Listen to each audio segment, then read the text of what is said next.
Today I'm making a Chana Biryani, and you can of course do this with chicken if you prefer meat. I've got a load of kind of leftover stuff that I'm just sticking in here. So I've got a tin of chickpeas, yeah, a few pence out of the supermarket. I've got some leftover cream that is not even mine. I've just stolen it out of the fridge. The kids bought it at the weekend for something or other. So, you know, if you've got this, if you're on the road and you've got it, then you can use that. If not, you can always put it in, or you can use what I quite often use is coconut milk. The famous Harissa paste, I absolutely love this. That just gives a little spice. And then on top of that, what I add in is turmeric. I've put some paprika, some coriander. I have put some, I didn't have any garam, so I've just put curry powder in, which is kind of a bit of a blend of everything. And I have left this has been cooking while I've been out at work today. So I've been doing it there. Biryani needs to be quite dry. I have burnt this a little bit in the corners because I say I've left it while I've been at work. So I'm not worrying about putting the coconut milk in this one because I've used the fresh cream. But obviously if you're calorie conscious, then you could do that. So in here, once again, there's some garlic powder, there's some paprika, there is some salt and pepper, there is some curry powder, there's some chili flakes, there's some harissa, there's some turmeric, just anything you've got around the place, okay? You could use just curry powder. This is the curry powder I use, just a medium curry powder. My lot don't like it really spicy. I do. It is a veggie one for me, but I do like to try and encourage them to eat it. So I don't make it too spicy. And just anything you've got in your cupboard, those spices that maybe you don't get used very often, live up the back. So you could grab all of those into it and pop that in. Okay, as I say, biryani does need to be quite dry. So not going to put too much moisture into this.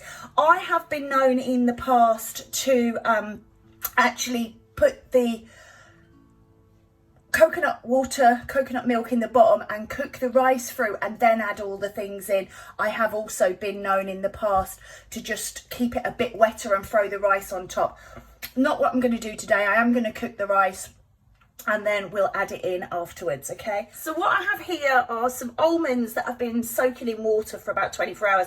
They've got some coriander and cumin seeds in there as well to get a bit of a flavour going on. And what I'm going to do is I'm going to just blend them up to make a nice, rich, creamy, nutty, obviously, textured paste for the base of my biryani, and then that's going to go in the pot as well. So this is what it looks like now. This is what it looks like in the in-betweeny stage. Now, I know some of you might be thinking, hang on, we're in a motorhome, don't have a blender. Now, I do have a USB rechargeable. It is a bit pathetic, but if you soak these almonds and make them nice and soft, they do blend particularly well. And of course, you can add in some extra fluid, do them in small batches, and it's absolutely fine to do them like that in your little 12-volt blender.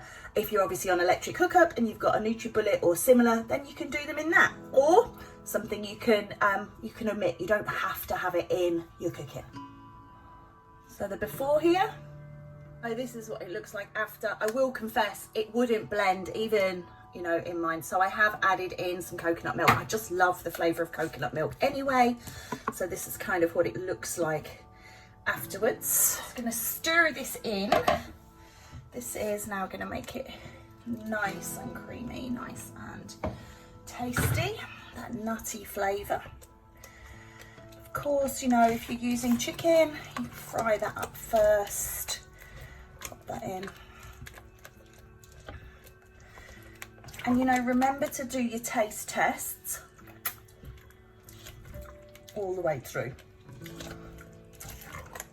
So for me, I would like a lot more spice, but I can add that to mine when I've dished up everybody else's. Getting in the almonds. There's those coriander seeds and cumin seeds in there as well. What I might just do is just pour the coconut milk in there. scraping everything out.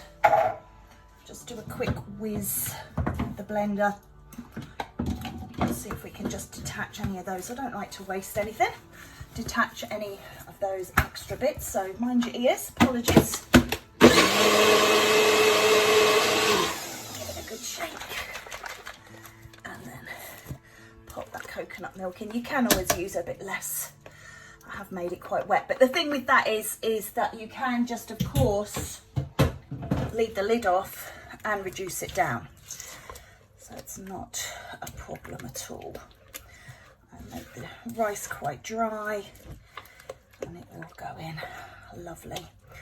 So there's nothing else in here, but of course if you've got some mushrooms or some onions, anything lying around the fridge, lying around that you want to add in, some nice, you know, if you ever go to the restaurants, you quite often get things like green beans or peas. So I will have a look through, see what I've got lurking around and add that in. Oh my God, that tastes incredible. I wish you could try this. It is really beautiful. So I'm just gonna leave that and make the rice. My rice is done now. Most of you will notice this is not basmati. The joys of living with my family are that they use things up, they don't put them on the shopping list, and they think you've got stuff up the cupboard and you don't.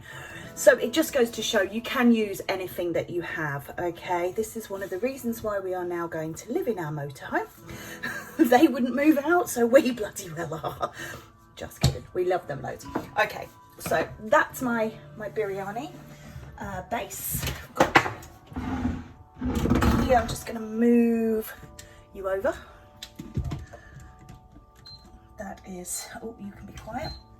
And then you just scrape it in. So it's just like a one pot to finish. So all the rice going in. I made golden rice here, if you're wondering why it's yellow. I just added a turmeric to the water. You can, of course, add in cloves and spices and stuff to flavour the rice. That way, I don't do it so much with biryani because of the rice going into the sauce. Just seems a little redundant, really. So this is my serving spoon. One of the kids just came in and was starving, so this pot is already being attacked, which is great. It's always good when they like what we make. So just stirring that in. It is a little bit wet. It's supposed to be dry. So I'm going to leave the lid off of this and just take out some of that moisture. But it really is a huge success, this. It is delicious. Just a final little treat here. I just found some frozen veg, so just put in some that into it.